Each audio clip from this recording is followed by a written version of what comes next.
प्रियांनो, परत एकदा विश्वासाच्या अभ्यासामध्ये तुम्हा सर्वांचं स्वागत आहे। आपण विश्वास हा विषय शिकत आहोत आणि ह्या विषयावर अधिक आपण अभ्यास करणार आहोत। थोडक्यामध्ये आपण फार जास्त नाही, पण आपण आपला विश्वास बलवान करणार आहोत। पवित्र शास्त्रामध्ये प्रभू येशू ख्रिस्त म्हणतो की ज्यावेळेस मनुष्याचा पुत्र येईल त्यावेळेस पृथ्वीवर त्याला विश्वास सापडेल का। प्रियांनो, म्हणून आम्हाला विश्वास फार गरजेचा आहे। आपण विश्वासाची व्याख्या पाहूया। विश्वासाच्या व्याख्येमध्ये जर तुम्ही गेलात इब्री लोकासपत्र याचा 11वा अध्याय आणि पहिल्या वचनामध्ये विश्वासाची व्याख्या दिलेली आहे। आपण ते वाचणार आहोत। विश्वास हा आशा धरलेल्या गोष्टीविषयीचा भरोसा आणि न दिसणाऱ्या गोष्टीबद्दलची खात्री आहे। पहा, या ठिकाणी स्पष्ट लिहिलेलं आहे की विश्वास हा आशा धरलेल्या गोष्टीबद्दलचा भरोसा आणि न दिसणाऱ्या, जी गोष्ट दिसत नाही अशा गोष्टीबद्दलची खात्री। बऱ्याच वेळा मी चर्चेस मी जातो, मी उपदेश करतो, मी लोकांना तरी विश्वास म्हणजे काय, आम्ही सगळे मला म्हणतात न दिसणाऱ्या गोष्टीबद्दलची खात्री। अर्धवट प्रियांना सांगतात, मला सांगू देत, आशा धरलेल्या गोष्टीबद्दलचा भरोसा। जर आशा नाही तर विश्वास नाही। आशा हे मूळ आहे, आशा फार महत्त्वाची आहे। आशेशिवाय विश्वास येऊ शकत नाही। प्रियांनो, ख्रिस्ती जीवनामध्ये आम्ही फक्त आशेवर जीवन जगू शकणार नाही, आम्हाला विश्वासाने जगायला पाहिजे। अजून एक वक्तव्य करतो, फार महत्त्वाचं आहे। ख्रिस्ती जीवन विश्वासा वाचून जगलं तर तो एक धर्म जीवन बनेल आणि किंवा मग ते रिकाम जीवन आहे। धर्म ख्रिस्ती हा धर्म नाही आहे। ख्रिस्ती हा देवा संगती असलेला संबंध आहे। हेच येशू ख्रिस्ताने आम्हाला इथे शिकवलेलं आहे। त्या काळामध्ये यहुदी त्याच्या विरोधामध्ये होते, कारण येशू ख्रिस्त आपल्या देवाला बाप म्हणवतात। दे बापा, हे आमच्या स्वर्गातील बापा, आणि ते त्यांना नको होतं। अरे तू असं कसं म्हणतो की तू त्याचा मूल आहेस का। प्रियांनो, देवाने आम्हाला निर्माण केलं, आम्ही सर्व त्याची लेकरं आहोत, पण आम्हाला त्या विश्वासाची गरज आहे। आणि मग तो विश्वास, पण विश्वास येतो आशेने। मग आशा कुठून येते? आशा प्रियांनो देवाच्या वचनातून येते।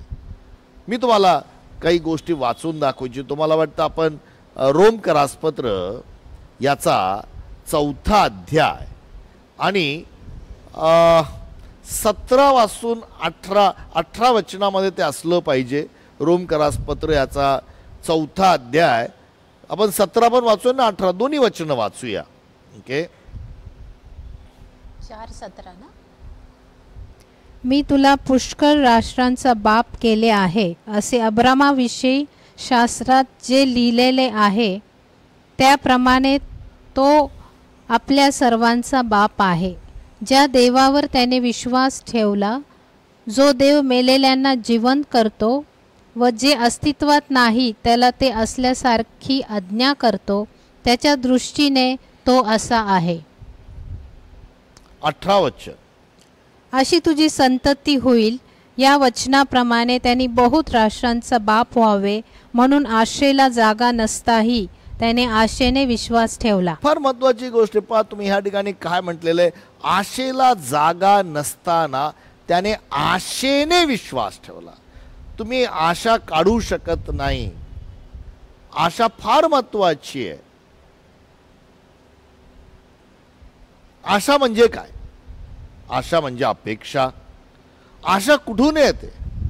यांनो, आशा देवाच्या वचनातूनच येते। जर तुम्ही या ठिकाणी पाहिलं तर त्या ठिकाणी अब्रामाबद्दल म्हटलेलं आहे, तसे तुझे संतान होईल या वचनाप्रमाणे। हे वचन कधी मिळालं त्याला? जो तो वयाच्या 75व्या वर्षात होता, सारा 65 वर्षाची होती, तेव्हा त्याला हे वचन मिळालं। आणि मग त्या वचनाकडे बघत तो चालला होता की देवाने सांगितलेलं मला संतान होणार आहे। देव म्हणाला की तुझ्याद्वारे एक राष्ट्र बनवणार आहे, पण साराच तर वांझ होती। प्रियांनो, अशी परिस्थिती होती, वयाच्या 100व्या वर्षी जेव्हा त्याचं शरीर मृतप्राय झालं होतं, सारा 90 वर्षाची होती, तिचा गर्भ सुकून गेला होता, त्यावेळेला देखील तो म्हणतोय की देवा तू दिलेल्या वचनावर माझा आशा आहे. नुसते आशेत तो राहिला ना, आशेतून देवाने त्याला विश्वासात आणलं. प्रियांनो, आज मी तुम्हाला सांगतो ह्या प्रवासामध्ये, विश्वासाच्या प्रवासामध्ये अब्राहामाने बऱ्याच वेळा अविश्वास दाखवला, पण तो त्याने जगासमोर दाखवला नाही. जगासमोर देवाने सांगितलं आजपासून तुझं नाव अब्राम नाही अब्राहम. अब्राहम म्हणजे राष्ट्राचा पिता. आणि अब्राम म्हणाला ठीक आहे. तो सगळ्यांना सांगला अब्राहम. लोक असं अरे तुला मूल नाही आणि तू काय सांगतो अब्राहम राष्ट्राचा पिता, 100 वर्ष झाला तुला मूल नाही आहे. पण त्यांनी जगासमोर आपला विश्वास किंवा अविश्वास देवासमोर जाऊन प्रियांनो मात्र त्यांनी तो म्हटला नाही नाही मला मूल आता जाऊ दे, हाच इसाहकाच्या ऐवजी कोण होता त्याचा मुलगा इश्माईल तुझ्या समोर वाढू दे. बस तोच वाढला म्हणजे पूर्ण झालं. नाही नाही, देवा म्हटला नाही नाही तुला मूल होणार. आणि प्रियांनो त्या शब्दाच्या द्वारे त्याला आशा आली, त्या वचनाच्या द्वारे. आज मी तुम्हाला सांगतो तुम्हाला मला देखील या वचनाच्या द्वारेच आशा येणार आहे. हे वचनच आमच्या हृदयामध्ये आशा निर्माण करेल. आशेने आमच्या जीवनात विश्वास येणार आहे आणि विश्वासामध्ये आम्ही चालणारे लोक बनणार आहोत. फार गरजेचं आहे माझ्या भावांनो बहिणींनो. मी एक गोष्ट तुम्हाला सांगतो, फार महत्त्वाची आहे. ही खरी घडलेली घटना आहे, काही वर्षांपूर्वीची घडलेली घटना आहे. एक पास्टर होते आणि ते गावाकडचे पास्टर आहेत आणि त्यांच्या जीवनामध्ये त्यांनी मृत मूल जिवंत झालेलं पाहिलं. कसं पाहिलं त्याचं ती एक स्टोरी आहे प्रियांनो, फार महत्त्वाची पण खरी गोष्ट आहे, खरी साक्ष आहे. ते प्रभूमध्ये आले त्यावेळेला ते पाळक नव्हते, ते फक्त एक विश्वासणारे होते. देवाचं वचन वाचायचे, आराधना करायचे. एक झोपडी वजा त्यांचं घर होतं. आम्ही सर्वजण त्या घरात जायचो, आराधना करायचो. ते फक्त आराधनेसाठी वेगळं ठेवलेलं जागा होती. त्यांचं घर दुसरीकडं होतं, जवळच तिथून. एक दिवस त्यांच्याकडं कोणी पाहुणे आले. मला आठवत नाही किती वयाचं लेकरू होतं, पण ते आजारी लेकरू होतं. आणि काय आजार होता ते माहीत नाही आहे, पण ते लेकरू ज्या वेळेला हा भाऊ जो होता म्हणजे पास्टर होते, हे बाहेर गेले काही कामासाठी. ते लेकरू एवढं आजारी पडलं की आईच्या मांडीवर मरण पावलं. अख्खं घर ओक्साबक्सी रडायला लागलं. काही वेळाने जेव्हा पास्टर तो जो भाऊ आहे तो आला, मी परत सांगतो तो पास्टर नव्हता त्यावेळेस, भाऊ होता, ब्रदर होता. आता पास्टर आहेत ते देवाचे सेवक.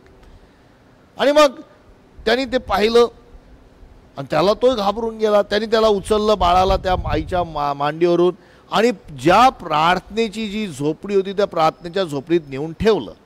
ठेवल्यानंतर त्यांनी पवित्र शास्त्र उघडलं आणि तो म्हटलं की देव बापा 4 दिवस लाजराला मेलेल्यातून तू जिवंत केलं, तू तोच देव आहेस. हा मुल काही तास झाले, अजून 4 तास पण पूर्ण झाले नाही, काही वेळ गेला होता प्रियांनो. आणि प्रियांनो त्यांनी प्रार्थना केली. त्याला काय प्रार्थना माहीत नाही, ते वचन त्यांनी वाचलं. लाजाराला देवा येशू ख्रिस्ताने मेलेल्यातून जिवंत केलं, ते वचन वाचलं. देवाचे आभार मानवला, देवाची स्तुती करू लागला. काही वेळामध्ये ते जे मेलेलं मूल तिथं ठेवलं होतं ते मोठमोठ्याने रडायला लागलं. प्रियांनो त्यावेळेला त्या पूर्ण वस्तीतल्या लोकांचा विश्वास वाढला. छोटीशी वस्ती होती, भिल समाजाचे हे लोक होते. पण आज मी तुम्हाला सांगतो त्याचा विश्वास, तो आशा कुठून होती? त्या वचनातून.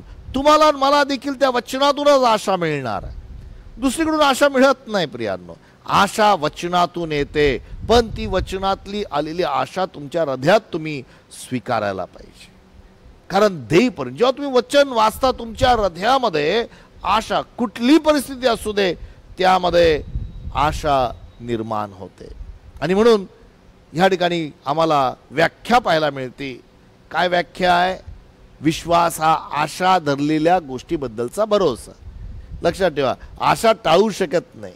आशा ही अपेक्षा आहे भविष्यात होणारी, पण आशेवर पण जीवन जगू शकत नाही. आशा विश्वासामध्ये पालटली पाहिजे आणि देवाने तेच केलं. आता विश्वास कसा येतो प्रियांनो? विश्वास वेगवेगळ्या गोष्टीद्वारे येतो. विश्वास हा देवाचं वचन ऐकल्याने येतो असं रोमकरास पत्र 10 अध्याय 17 वचनात सांगितलेलं आहे.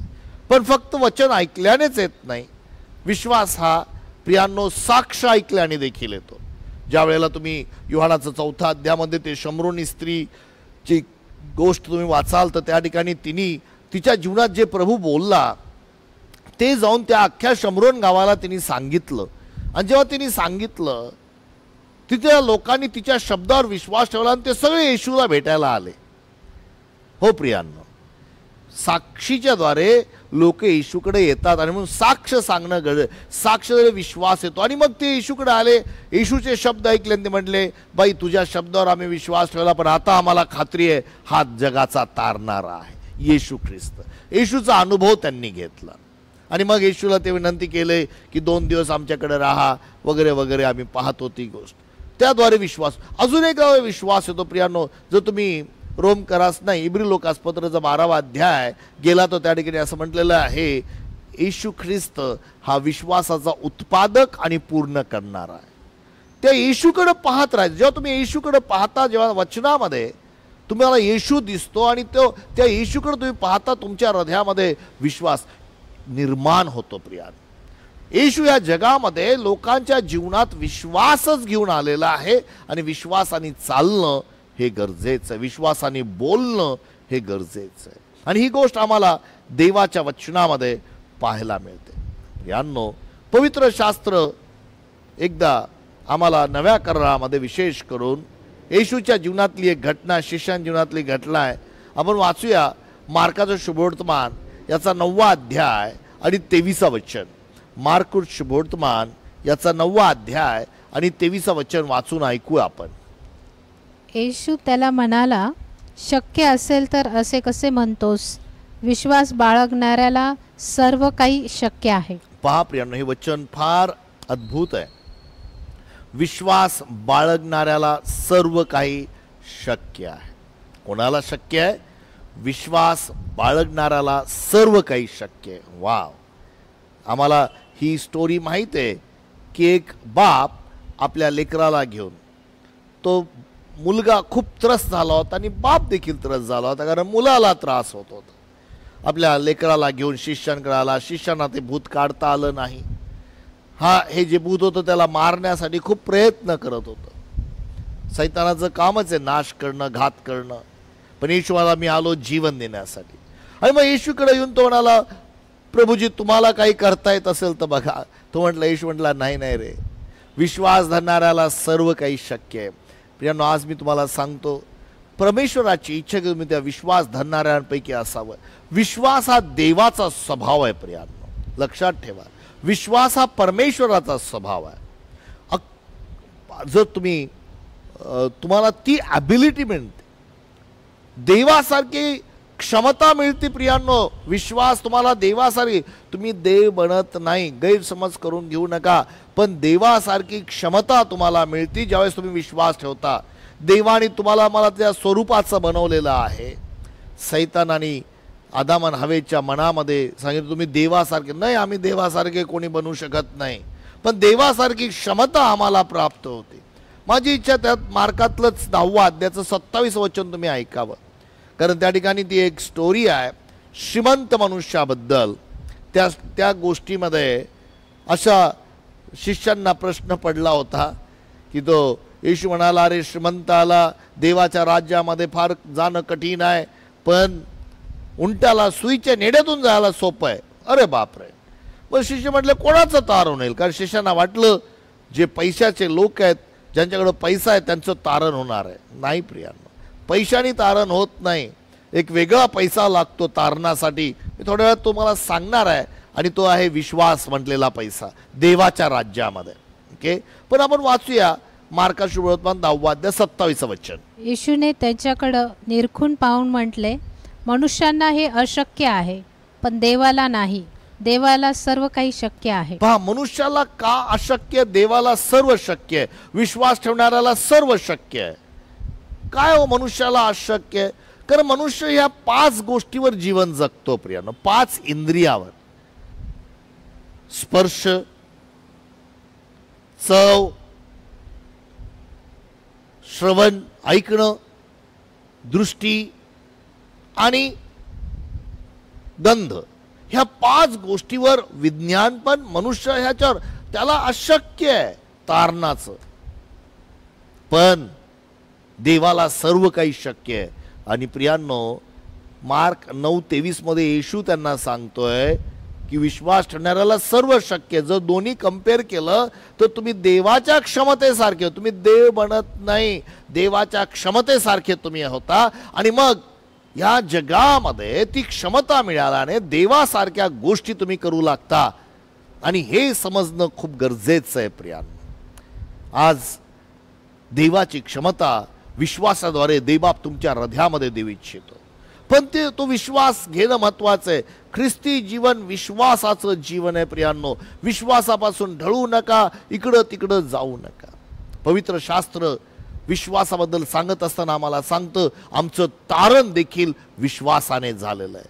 इफिस्कराच्या पत्रामध्ये 2रा अध्याय आणि 8व्या वचनामध्ये त्याबद्दल एक फार महत्वाचं वचन आम्ही वाचणार आहोत. इफिस्करास पत्राचा 2रा अध्याय आणि 8वं वचन.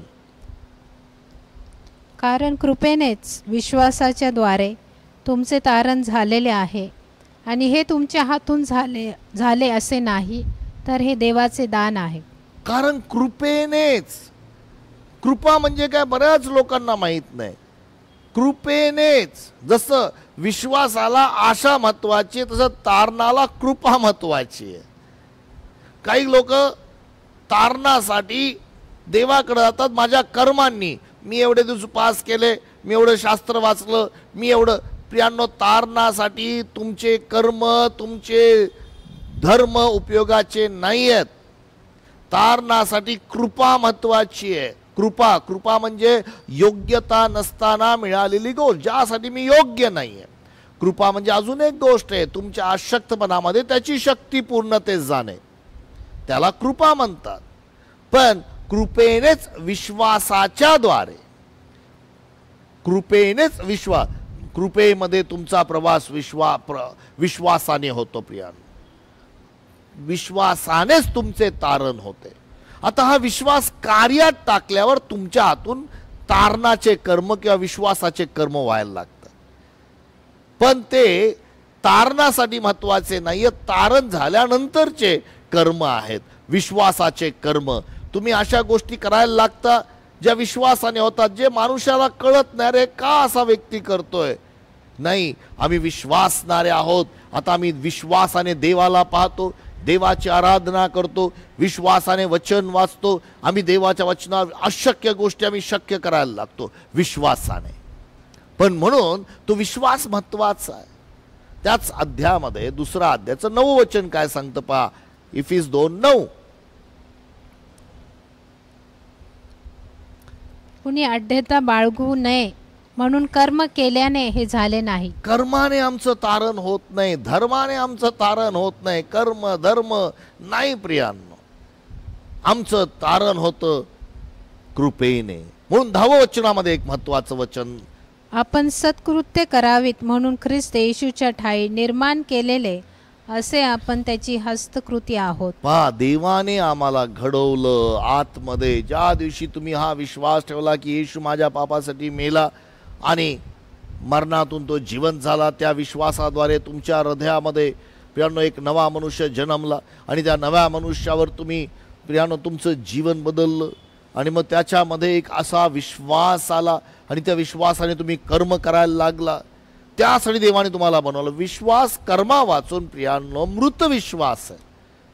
ते मी आज सांगू शकणार नाही, कारण ते प्रियांनो हा मृत विश्वास आहे. जर तुम्ही कर्म केले नाही तर जात्या मेलेला विश्वास. पण हे समजून घेणं महत्वाचं आहे प्रियांनो. त्यामध्ये आम्हाला इब्री 11:6 विश्वासा वाचून देवाला संतोषवणे अशक्य आहे असं स्पष्ट लिहिलेलं आहे. अशक्य आहे. आणि विश्वासा वाचून त्याला संतोषणे अशक्य आहे, कारण देवाजवळ जाणाऱ्याने असा विश्वास ठेवला पाहिजे की तो आहे आणि त्याचा शोध झटून करणाऱ्यांना तो प्रतिफळ देणारा आहे. फार महत्वाचं आहे प्रियांनो. बऱ्याच वेळा हे समजून घ्या, अशक्य आहे. बऱ्याच वेळा लोक वेगवेगळ्या परिस्थितीतून जातात, आजारातून जातात, आर्थिक अडचणी जातात, समस्येमधून जातात आणि त्यांना वाटतं आता देवाने मला सोडून दिलं, देव नाही आहे माझ्या परिस्थितीमध्ये. कितीतरी विश्वासणारे माझ्याकडे येतात, पास्टर मी अशा अडचणी, मला वाटत नाही देव माझ्याबरोबर आहे. पहिलं गोष्ट लक्षात ठेवा, देव तुमच्यावर एवढं प्रेम करतो की त्या प्रसंगामध्ये देव तुमच्याबरोबर आहे. जर तुम्ही आजारी असाल तर देव तिथंच आहे तुमच्याबरोबर. जर तुम्हाला आर्थिक अडचणी असेल तर देव तिथं तुमची ती परिस्थिती पाहतोय. जर तुम्ही वादळात असाल तर देव तुमच्याबरोबर आहे. हा विश्वास महत्वाचा. बरेचसे लोक गैरसमज करतात, नाही देवाने मला सोडलं कारण मी पापी आहे, मी योग्य नाही. अरे तुझी योग्यता फक्त देवाच्या कृपेमुळे. देव त्या प्रसंगामध्ये तुझ्या बरोबर आहे हा विश्वास ठेव. मात्र पुढे एक गोष्ट म्हटलेलं आहे, त्याची झटून शोध करणाऱ्याला तो प्रतिफळ देणार. आता झटून शोध करणं म्हणजे तो हरवलाय का? नाही नाही, चला इथं शोधा तिथं, नाही नाही नाही, तसं शोधायचं नाहीये. हा शोध जो आहे देवाच्या वचनामधला शोध आहे. देवाच्या वचनात जेव्हा तुम्ही शोधता तेव्हा तो तुम्हाला सापडतो. आणि म्हणून तुम्हाला झटून शोधायचं. देवा तुझं वचन सांगतो.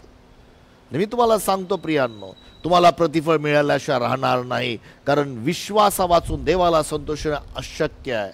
प्रभू करो प्रियांनो, तुम्ही त्या विश्वासामध्ये चालणारे लोक बनो, विश्वासात बोलणारे लोक बनो, विश्वासाने पाहणारे लोक बनो. देवाची इच्छा आहे तुम्ही आणि मी विश्वासामध्ये मजबूत असावं. देव तुम्हाला सोडणार नाही. तुम्हाला या जगाच्या शेवटापर्यंत मी सदा सर्व काळ तुम्हा बरोबर आहे हा विश्वास ठेवूया की देव माझ्या बरोबर आहे. देवबाप तुम्हाला आशीर्वादित करो.